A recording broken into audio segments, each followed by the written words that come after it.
नमस्कार साथियों। आज की जो हमारी वीडियो होने वाली है वो 30 क्वेश्चन लेकर आए हैं हम शल्य सालैक्टी सब्जेक्ट के अंदर जो है एक यंत्र और एक शस्त्र, दो टॉपिक हमने आज लिए हैं। इनके आज हम 30 क्वेश्चन सोल्व करेंगे और आपके एग्जाम के अंदर इन 30 क्वेश्चन से बाहर कोई भी जो है आपका क्वेश्चन नहीं आएगा। इन दोनों टॉपिकों के 30 क्वेश्चन हम सोल्व करेंगे और उनके अंदर जो है सारा हम कवर कर लेंगे। इनसे बाहर दोनों टॉपिकों में इनसे बाहर कोई भी क्वेश्चन नहीं आएगा, तो आपको वीडियो को लास्ट तक अच्छे से ध्यान से देखना है। इसमें हम बीच बीच में आपको जो है थ्योरिकल चीजें भी बताते चलेंगे, तो आपको अच्छे से जो है पूरी क्लास आपको ये देखनी है। ठीक है, तो सबसे पहले हम फर्स्ट क्वेश्चन देखते हैं। आचार्य सुश्रुत के अनुसार यंत्रों की कुल संख्या कितनी है? बताइए, यंत्रों की कुल संख्या कितनी बताएगी? ये आचार्य जो है सुश्रुत उनके अनुसार ही पूछ रहा है। ऑप्शन आपके सामने है 20, 101, 26 या फिर 12। तो इस क्वेश्चन का आपका right answer option number B हो जाएगा। यंत्रों की कुल संख्या जो है 101 बताई गई है। ठीक है, यहीं पर यदि आपसे पूछे कि यंत्रों के प्रकार, ठीक है, यंत्रों के प्रकार आपसे ये क्वेश्चन पूछता है तो आपको कितने प्रकार बताने? 6 प्रकार आपको बताने। ठीक है, उसके बाद में आपसे यदि पूछे कि सुश्रुत के अनुसार सबसे श्रेष्ठ तंत्र कौन सा है, आचार्य सुश्रुत के अनुसार सबसे श्रेष्ठ जो तंत्र है वो कौन सा है, तो आपको आंसर देना है शल्य तंत्र। शल्य तंत्र। ठीक है, चलिए नेक्स्ट क्वेश्चन पर चलते हैं। नेक्स्ट क्वेश्चन आता है, हस्तमेव प्रधानतमम किस संदर्भ में कहा गया है? बताइए, राइट आंसर बताइए। हस्तमेव प्रधानतमम किस संदर्भ में कहा गया है? ऑप्शन आपके सामने है, शस्त्र, क्षार, यंत्र या फिर अग्नि। तो इसका जो मतलब है दोस्तों कि हाथ जो होता है, हस्त का मतलब हाथ, प्रधानतमम, जो प्रधानतमम यंत्र जो है वो हस्त है। ठीक है, तो ये यंत्र के संदर्भ में बताया गया है। Right answer option number C इसका हो जाएगा। नेक्स्ट जो क्वेश्चन आता है, क्वेश्चन नंबर 3, वो कहता है कि आचार्य सुश्रुत ने स्वस्तिक यंत्रों की संख्या कितनी बताई है? बताइए, 24, 20, 28 या फिर 25। तो इस क्वेश्चन का जो राइट आंसर आपका हो जाएगा ऑप्शन नंबर ए, 24। देखो, जो यंत्र है आपको बता दिया, यंत्र है उनकी संख्या, यंत्र की संख्या। यदि आपसे पूछता है तो आपको आंसर देना 101। उसके बाद में आपसे पूछता है यंत्र के प्रकार, यंत्र के प्रकार, तो आपको आंसर देना है 6। अब उन 6 जो यंत्र के प्रकार है उनमें से एक प्रकार है स्वस्तिक यंत्र, उसकी इन्होंने संख्या पूछी है, तो स्वस्तिक यंत्र की जो संख्या होगी वो आपके यहाँ पर राइट आंसर हो जाएगा 24। ठीक है, इसके बाद में हम नेक्स्ट क्वेश्चन पर चलते हैं। नाड़ी यंत्रों की कुल संख्या कितनी मानी गई है? 2, 25, 28 या फिर 20। बताइए, नाड़ी यंत्रों की संख्या कितनी मानी गई है? बताइए। क्वेश्चन नंबर 4 का राइट आंसर आपका हो जाएगा ऑप्शन नंबर डी, 20। जो नाड़ी यंत्र है उनकी संख्या यहाँ पर 20 मानी गई है। ठीक है, तो जो 6 प्रकार के यंत्र है वो मैं लिख देता हूँ, कौन कौन से जो है इन्होंने प्रकार माने हैं यंत्रों की 6। तो सबसे पहले आपका आ जाएगा स्वस्तिक। ठीक है, इसकी संख्या होती है 24, क्वेश्चन भी हमने कर लिया था। ठीक है, उसके बाद में आपका आता है सदंश, संदंश, और इनकी जो कुल संख्या होती है 2 होती है। इसके बाद में आता है आपका ताल, और इनकी संख्या कितनी होती है? बताइए, ताल यंत्र की संख्या। ठीक है, इसके बाद में आपका आता है नाड़ी, फिर आता है आपका सलाका, और फिर आता है आपका उपयंत्र। तो ये 6 प्रकार के जो है यंत्र होते हैं। इसने पूछा नाड़ी, तो नाड़ी 20 प्रकार के हो जाएंगे। सलाका आपके होते हैं 28। आपके जो ताल यंत्र है उनकी संख्या हो जाएगी यहाँ पर 2। तो इस तरीके से टोटल जो इनकी संख्या हो जाती है 101 यंत्रों की संख्या यहाँ पर हो जाती है। ठीक है, इसके बाद में नेक्स्ट क्वेश्चन आपका आता है, क्वेश्चन नंबर 5 है, यंत्रों की सामान्य लंबाई कितनी होनी चाहिए? बताइए, क्वेश्चन नंबर 5 का आंसर बताइए, यंत्रों की सामान्य लंबाई कितनी होनी चाहिए? 12 अंगुल, 10 अंगुल, 18 अंगुल या फिर 20 अंगुल? बताइए। तो इस क्वेश्चन का राइट आंसर आपका हो जाएगा ऑप्शन नंबर सी, 18 अंगुल जो है यंत्रों की सामान्य लंबाई होनी चाहिए। ठीक है, ये लीजिए नेक्स्ट क्वेश्चन। आचार्य सुश्रुत के अनुसार यंत्रों के कितने दोष बताए गए हैं? बताइए, यंत्रों के दोष कितने बताए गए? ऑप्शन आपके सामने है, 8, 10, 12 या फिर 15। बताइए, क्वेश्चन नंबर 6 का आंसर बताइए। तो इसका राइट आंसर आपको हो जाएगा ऑप्शन नंबर सी। 12 प्रकार के जो है यंत्रों के दोष बताए हैं आचार्य सुश्रुत ने। नेक्स्ट क्वेश्चन आपका आता है 7। बागवट के अनुसार यंत्र दोषों की संख्या बताइए। देखिए आचार्य जो सुश्रुत जी है उन्होंने कितने बताए हैं यंत्रों के दोष, बताइए। यंत्रों के दोष कितने बताए हैं? 12। अभी पूछ रहा आचार्य बागवट के अनुसार बताइए। बताइए आचार्य बागवट के अनुसार 12, 8, 6 या फिर 20? दीजिए आंसर। तो इस क्वेश्चन का जो आपका राइट आंसर हो जाएगा ऑप्शन नंबर बी, यानी 8 प्रकार के दोष बताए हैं आचार्य बागवट ने। इसके बाद में क्वेश्चन नंबर 8 आता है। बागवट के अनुसार प्रधान यंत्र कौन सा है? बताइए आचार्य बागवट के अनुसार प्रधान यंत्र कौन सा है? हस्त, सिंहमुख, कंकमुख या फिर सूची? बताइए। तो क्वेश्चन नंबर 8 का जो आंसर आपका होगा वो हो जाएगा ऑप्शन नंबर सी, कंकमुख। ठीक है, देखिए इससे दो क्वेश्चन बनते हैं। एक तो वो आपसे पूछेगा प्रधानतम यंत्र, प्रधानतम यंत्र, ठीक है, और एक आपसे पूछेगा प्रधान यंत्र, प्रधान यंत्र। तो दोनों के अलग अलग आंसर हो जाएंगे। प्रधानतम यंत्र यदि पूछता है तो आपको आंसर देना है हस्त, और यदि प्रधान यंत्र पूछता है बागवट के अनुसार, ठीक है, बागवट के अनुसार, तो आपको आंसर देना है कंकमुख। ठीक है। इसके बाद में नेक्स्ट क्वेश्चन आपका आता है। सलाका यंत्रों की संख्या कितनी बताई गई? बताइए सलाका यंत्रों की संख्या। अभी ऊपर बताया था मैंने आपको, सलाका यंत्रों की संख्या कितनी बताई गई है? 28, 24, 25 या फिर 2? बताइए। तो इस क्वेश्चन का आपका राइट आंसर हो जाएगा ऑप्शन नंबर ए, 28। इसके बाद में क्वेश्चन आता है क्वेश्चन नंबर 10। शरीरवाद कराणी सल्यानी तेसा मेहर पाया, ये किसकी परिभाषा है? बताइए किसकी परिभाषा है? शरीरवाद कराणी सल्यानी, बताइए।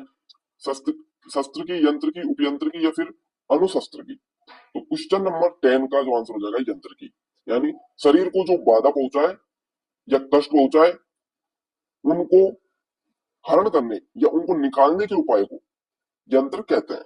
ठीक है। इसके बाद में नेक्स्ट क्वेश्चन आता है क्वेश्चन नंबर 11। आचार्य सुश्रुत के अनुसार शस्त्रों की कुल संख्या कितनी? बताइए शस्त्रों की कुल संख्या ये पूछ रहा है। पहले हमने पढ़ी थी यंत्र, यंत्रों की कुल संख्या 101 पढ़ी थी, और प्रकार हमने पढ़े थे 6। अभी पूछ रहा है कि शस्त्रों की कुल संख्या बताइए। 101, 26, 20 या फिर 30? बताइए। तो इसका जो है आपका राइट आंसर जाएगा ऑप्शन नंबर सी, सॉरी 20। ठीक है, जो शस्त्रों की जो संख्या होती है वो कितनी होती है? 20। नेक्स्ट क्वेश्चन है। बागवट के अनुसार शस्त्रों की कुल संख्या बताइए। पहले आपसे सुश्रुत के अनुसार पूछा था, और अब यह पूछ रहा बागवट के अनुसार शस्त्रों की संख्या बताइए। 20 होती है, 26 होती है, 101 होती है, फिर 12 होती है? बताइए। तो इसका आंसर आपको हो जाएगा option number B, right answer 26 होती है। बागवट के अनुसार पूछता है तो सब 26 बतानी है, यदि सुश्रुत के अनुसार पूछता है तो आपको संख्या बतानी है 20। राइट, ठीक है। इसके बाद में नेक्स्ट क्वेश्चन आता है। सिरा व्यधयन हेतु किस पायना संस्कार से युक्त शस्त्र का प्रयोग किया जाता है? क्षार पायना, उदक पायना, तेल पायना या फिर घृत पायना? बताइए आंसर बताइए। Question number 13। इसका जो राइट आंसर हो जाएगा आपका ऑप्शन नंबर सी, तेल पायना संस्कार से। ठीक है, देखिए सिरा वेदन जब करते हैं हम, तो जो शस्त्र होता है उसका जो संस्कार है वो तेल पायना के द्वारा किया जाता है। ठीक है। इसके बाद में नेक्स्ट क्वेश्चन आपका आता है। मांस अर्बुद के छेदन वेदन हेतु कौन सी पायना श्रेष्ठ मानी गई है?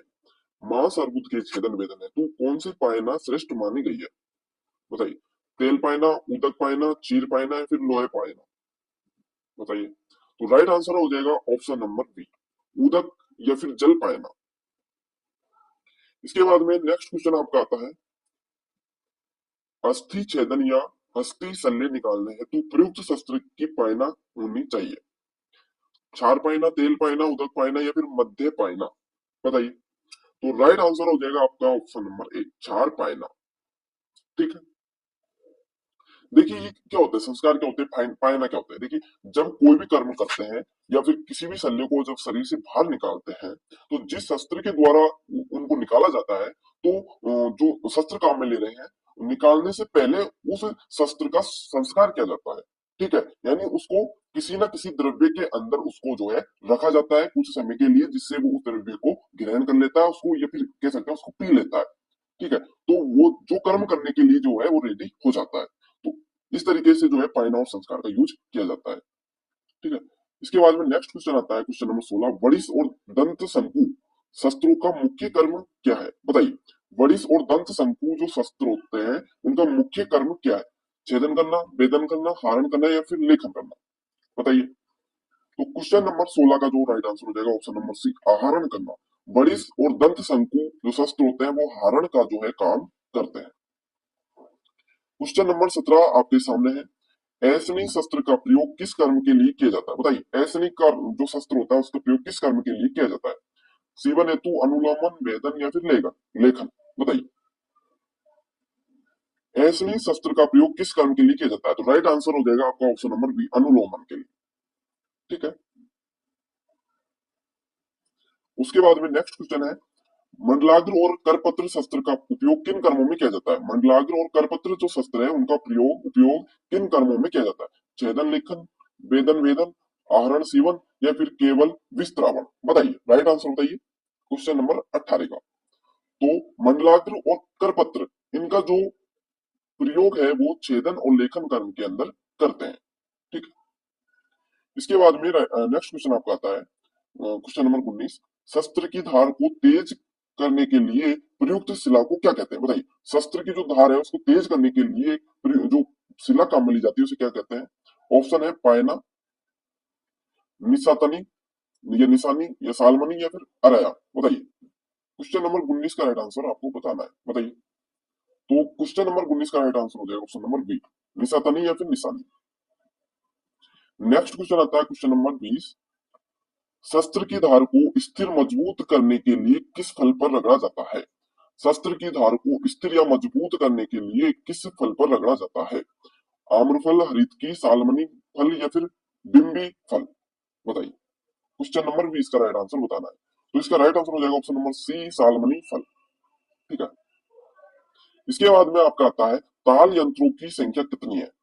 2, 4, 24, या फिर 20? बताइए, तो इसका जो है राइट आंसर आपको कमेंट में बताना है। क्वेश्चन नंबर 21 का राइट आंसर आपको कमेंट में बताना है कि ताल यंत्रों की संख्या कितनी होती है। ठीक है, इसके बाद में 22 क्वेश्चन आता है, कर्तरी शस्त्र का वर्णन किस आचार्य ने किया है?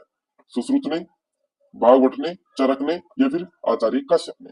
बताइए, कर्तरी शस्त्र का वर्णन किस आचार्य ने किया है?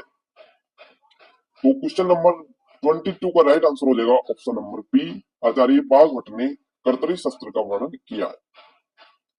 इसके बाद में आता है, इनमें से कौन सा एक यंत्र दोष है? सुमुख, खरमुख, अति स्थूल, या फिर सुग्रह? यंत्र के दोष आचार्य सुश्रुत ने 12 बताए थे और आचार्य बागवट ने 8 बताए थे। अभी पूछ रहा है कि कौन सा यंत्र, इनमें से कौन सा एक यंत्र का दोष है? बताइए, राइट आंसर इसका क्या हो जाएगा? 23। तो इसका राइट आंसर हो जाएगा ऑप्शन नंबर सी, अति स्थूल, यानी अधिक मोटा होना एक यंत्र का जो है एक प्रकार का दोष है। ठीक है, उसके बाद में नेक्स्ट क्वेश्चन आता है, पायना संस्कार कितने प्रकार का होता है? 2, 3, 4, या फिर 5? बताइए, पायना संस्कार कितने प्रकार का होता है? तो इसका जो आपका राइट आंसर चला जाएगा ऑप्शन नंबर बी, 3 प्रकार का पायना संस्कार होता है। क्वेश्चन नंबर 25 आता है, वेदन कर्म हेतु प्रयुक्त शस्त्रों का समूह है? मंडलाग्र, करपत्र, कुठारिका, ब्रीमुख, आरा, वड़िस, दंत शंकु, ऐसनी और सूची? बताइए, वेदन कर्म के लिए कौन से शस्त्र समूह का जो है प्रयोग करते हैं वेदन कर्म के लिए? बताइए, राइट आंसर क्या होगा? 25 का right answer option number B हो जाएगा, कुठारिका, ब्रीमुख, या फिर आरा, इनका प्रयोग करते हैं वेदन कर्म के लिए। और बताइए, आपको जो है कमेंट में बताओ, वड़िस और दंत शंकु इनका प्रयोग किसमें करते हैं? बताओ, तो इनका प्रयोग करेंगे, हमने क्वेश्चन किया था छेदन और वेदन में, छेदन में वेदन। ठीक है, चलिए नेक्स्ट क्वेश्चन है, क्वेश्चन नंबर 26, उपयंत्र की संख्या, कुल संख्या कितनी बताई गई है? उपयंत्रों की कुल संख्या कितनी बताई गई? यंत्र तो आपने देखे थे कितने, 101।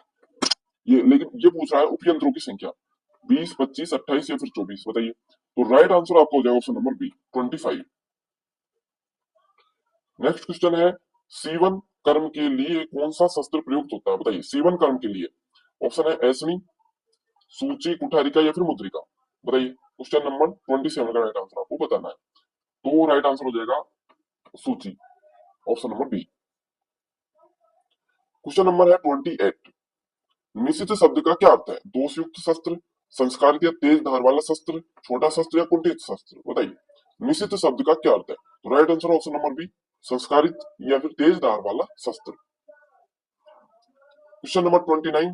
संदंश यंत्रों की संख्या कितनी है? बताइए, संदंश यंत्रों की संख्या 2, 20, 28 या फिर 25। बताइए, तो राइट आंसर हो जाएगा ऑप्शन नंबर ए, 2। संदंश कितने होते हैं? 2। वीडियो अच्छी लगी शेयर करना है और लाइक जरूर करना है, चैनल को सब्सक्राइब करना, ठीक है। आज की वीडियो का लास्ट क्वेश्चन है क्वेश्चन नंबर 30। वृद्धि पत्र और नख शस्त्र का मुख्य कार्य क्या है? बताइए, वृद्धि पत्र और नख शस्त्र का मुख्य कार्य क्या है? केवल लेखन, छेदन में वेदन, केवल आहरण या फिर केवल वेदन। बताइए, क्या होगा?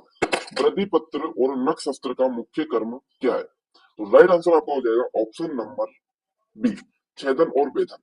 छेदन और वेदन जो है वो वृद्धि पत्र और नख शस्त्र इनके मुख्य कर्म है, ठीक है। तो नमस्कार, धन्यवाद।